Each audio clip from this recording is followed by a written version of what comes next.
thing, and this relationship between, sound and our emotions, and the way the story is told.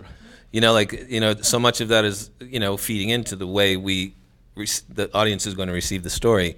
So for you to be able to do what you do as a designer and send sounds back here and keep them forward and move them this way and that way and create the desired effect, what do you need from us as filmmakers? What are some things we shouldn't do? What are some things we should do? So let's talk a little bit about production. And there's some super practical stuff. The first thing is you need to write sound into your scripts, right? And that's not just for me, that's for you.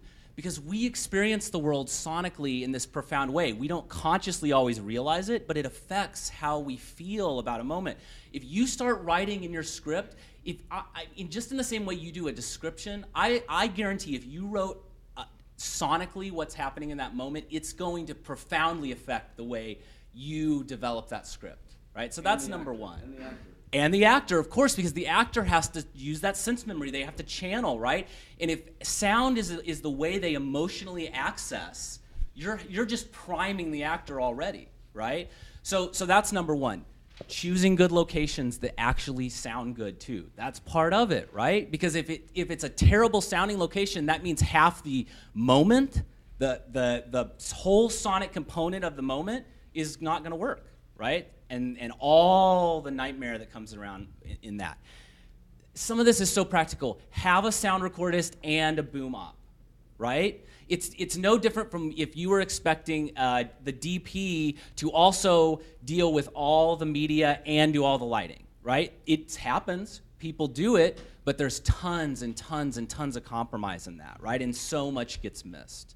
I said a minute ago, choosing the right place, even if you choose the right location, right? We had a movie that was shot on the Santa Monica Pier, and the DP insisted they shoot right where the water line was, right? There were 6 lampposts, but we had to do it where the water line was. So ADR the whole scene, right? And unnecessarily so. Let me ask you something about too. Like, of course, a lot of filmmakers always say, we'll fix it in post. That's like the common misnomer. Talk a little bit about like the emotional difference between capturing it, good sound live, and having to go back and do ADR, and like how does that affect performance, emotional, that kind of stuff. Well, there's this interesting thing, and I was just saying about how that there's the sort of utilitarian side and the emotional side. That sort of happens in post-production too, and essentially, the better sound you bring and capture on set, the more time we get to spend in the emotional place, which is where you want to be, right? You want to be in a place where you're affecting the audience, where you're bringing these things to bear. The worse the sound, the more time we spend doing really mundane stuff, which is just fixing and fixing and fixing. So that proportion is totally, manifest in actually what's happening in post. And what that means is, there's sort of 2 tiers of work. There's we have to clean up the dialogue and get it transitioning. We have to get the backgrounds in. We have to put the basic effects in for things that are just literally not there.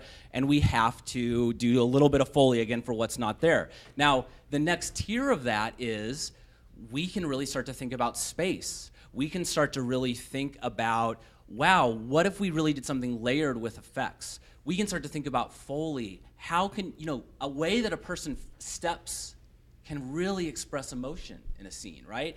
But if you don't bring me good sound, we won't get there. I guarantee it. And so all that time, which is probably only about 30% anyway, is all going to go back into the utilitarian side. And this goes back to like being, low-budget independent filmmakers. Time is money. And if you have your sound designer spending just all this time doing utilitarian stuff, as he said, you're not storytelling. You're just kind of like getting it out there. And triage. And the reason why we're spending a lot of time talking about sound, and we're going to talk about music in a second, is that is, again, like when I was talking about the length of the independent films I see when I'm programming, the sound is like, it's killer. Sometimes it's terrible, but other times it's just nothing. Like it adds nothing to the story, and you can feel that nothingness. It's like it's missing something, and you can't tell what it is, and that's probably exactly what it is. That's what we're seeing. There's an independent film that I saw recently. It was made for.